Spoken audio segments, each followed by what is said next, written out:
पिछले एपिसोड में हमने आपको रावण के जन्म होने तक की कहानी बता दी थी कि रावण के पैदा होते ही आसमान में तेज गर्जना हुई थी, पक्षी शोर मचाने लगे थे, पहाड़ों में दरारें पड़ गई थी। आखिर रावण के जन्म को देखकर खुद उसकी मां कैकसी क्यों डर गई थी, ये वजह आपको इस एपिसोड में आगे जानने को मिलेगी। चलिए जानते। भयानक रूप लेकर जन्मा था रावण। 10 सिर, 20 हाथ, बड़े बड़े दांत और काला रंग, उस पर लाल होठ, चमकदार बाल और भयंकर बड़ा शरीर। उसके जन्म लेते ही धरती कांपने लगी थी, समंदर में खलबली मच गई और आसमान में बिजली कौंध गई।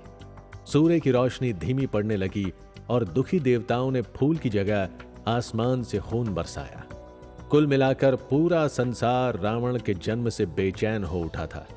लेकिन विश्रवा को डर नहीं लगा। उन्होंने ब्रह्मा जी के वंश को मानते हुए ही अपने बेटे का नाम दशग्रीव रखा। इसके बाद कैकसी ने दूसरे बेटे कुंभकर्ण को जन्म दिया। इस संसार में उसके जितना लंबा चौड़ा दूसरा कोई नहीं था। कैकसी की तीसरी संतान लड़की थी। भयंकर मुंह वाली बेटी का नाम रखा गया शूर्पणखा। इसके बाद कैकसी की आखिरी संतान बनकर जन्मे विभीषण। कैकसी की चारों संतानों में सिर्फ विभीषण ही अपने पिता के जैसे उदार, शांत और सुंदर कर्मों वाले थे। विभीषण के जन्म से खुश होकर देवताओं ने फूल बरसाए। रावण को जन्म से ही सब कुछ जान लेने का जुनून था। उसे सबसे शक्तिशाली बनना था। वो चाहता था कि तीनों लोक में उससे बुद्धिमान, बलवान और यशस्वी कोई दूसरा ना हो। अब रावण के जीवन में क्या होने वाला था? आखिर ऐसा क्या हुआ कि रावण ने अपने ब्राह्मण पिता की बजाय राक्षसों की सुनने लगा? किसके कहने पर रावण ने कड़ी तपस्या करके शक्तियां जुटाई? आखिर रावण करना क्या चाहता था? ये सब कुछ आपको इस एपिसोड में हम आगे बताएंगे। तो सुनिए। जिस वन में मुनि विश्रवा का आश्रम था, वहीं रावण और कुंभकर्ण बढ़ने लगे। एक और रावण था जिस पर संसार की हर घटना को जान लेने का जुनून सवार था। वो जंगल में घूम घूम कर ज्ञान हासिल करता था और शक्ति पाने के लिए तपस्या भी करता था।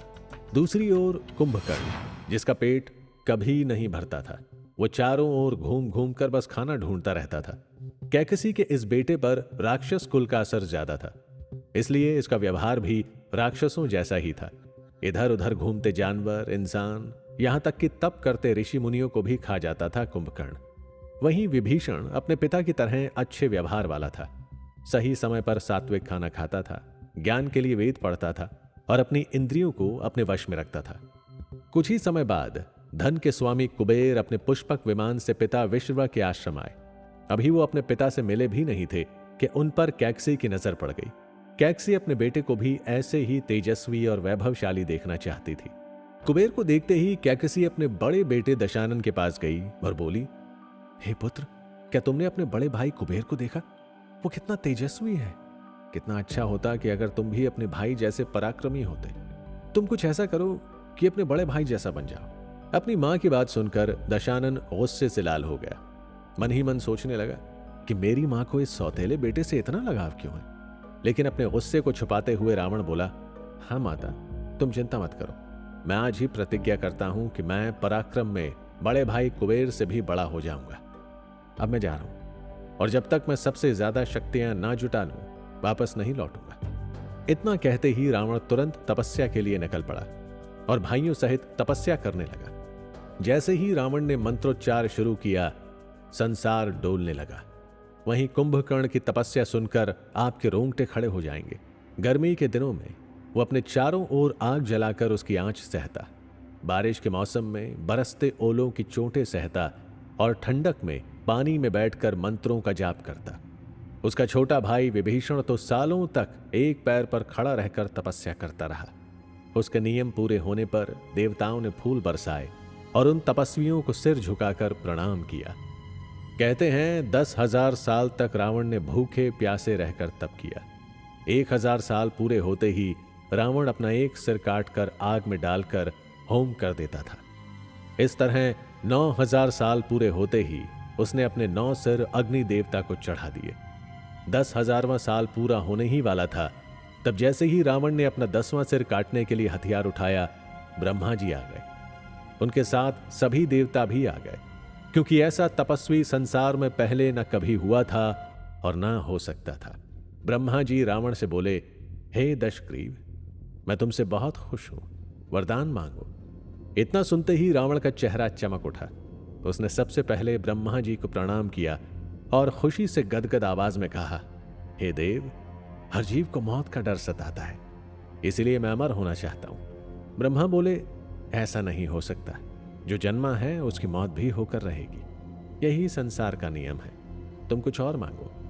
तब रावण बोला, हे ब्रह्मदेव, मुझे वरदान दीजिए कि मैं गरुड़, नाग, यक्ष, दैत्य, दानव, राक्षस और देवताओं में से कोई भी मुझे न मार सके। दूसरे जीवों की मुझे कोई परवाह नहीं, इंसानों को तो मैं तिनके के समान मानता हूं। इस पर ब्रह्मा जी मुस्कुराते हुए बोले, ऐसा ही होगा, लेकिन हे दशग्रीव, मैं तुम पर इतना खुश हूं कि मैं अपनी ओर से तुम्हें और भी वरदान देता हूं। इन 10,000 सालों में जो 9 सिर तुमने हवन कर दिए हैं वो तुम्हें वापस मिल जाए, और तुम जब जैसा रूप बनाना चाहो तुम्हारा वैसा ही रूप हो जाए। ब्रह्मा से वरदान मिलते ही दशानन के सभी सिर वापस आ गए। इसके बाद ब्रह्मा जी विभीषण की ओर मुड़े और बोले, हे विभीषण, मैं तेरे धर्म, प्रेम और सुंदर बुद्धि से बहुत खुश हूं, तू वर मांग। विभीषण ने कहा, हे भगवान, आप तीनों लोगों को रचने वाले हैं, सबके गुरु ब्रह्मा हैं। अगर आप ही मुझ पर इतने खुश हैं तो मुझे और क्या चाहिए, मैं तो इसी में निहाल हूं। लेकिन अगर आप मुझे वरदान देना ही चाहते हैं तो कुछ ऐसा दीजिए कि कितनी भी बड़ी मुसीबत आ जाए पर मेरी बुद्धि हमेशा धर्म के काम में लगी रहे, बिना किसी से सीखे मुझे ब्रह्मास्त्र चलाना आ जाए, और जिस आश्रम में मैं रहूं उससे मेरा लगाव बढ़ता रहे। ये सुनकर ब्रह्मा जी खुश होकर, हे धर्मवीर, तुम जैसा कह रहे हो वैसा ही होगा। राक्षसी अंश होने के बावजूद तुम अधर्म की ओर नहीं जाते, इसीलिए मैं तुम्हें अमरता का वरदान देता हूं। इतना कहकर ब्रह्मा जी कुंभकर्ण की ओर मुड़े, लेकिन जैसे ही ब्रह्मा जी उसे वरदान देने लगे सभी देवताओं ने उन्हें रोक लिया। देवताओं ने दोनों हाथ जोड़कर ब्रह्मा जी से प्रार्थना की कि कुंभकर्ण को वरदान ना दे। बिना वरदान पाए ही इसने हजारों जानवरों, इंसानों, ऋषि मुनियों को खा लिया, यहां तक कि इंद्र की अप्सराओं और 10 सेवकों को भी अपना भोजन बना चुका है।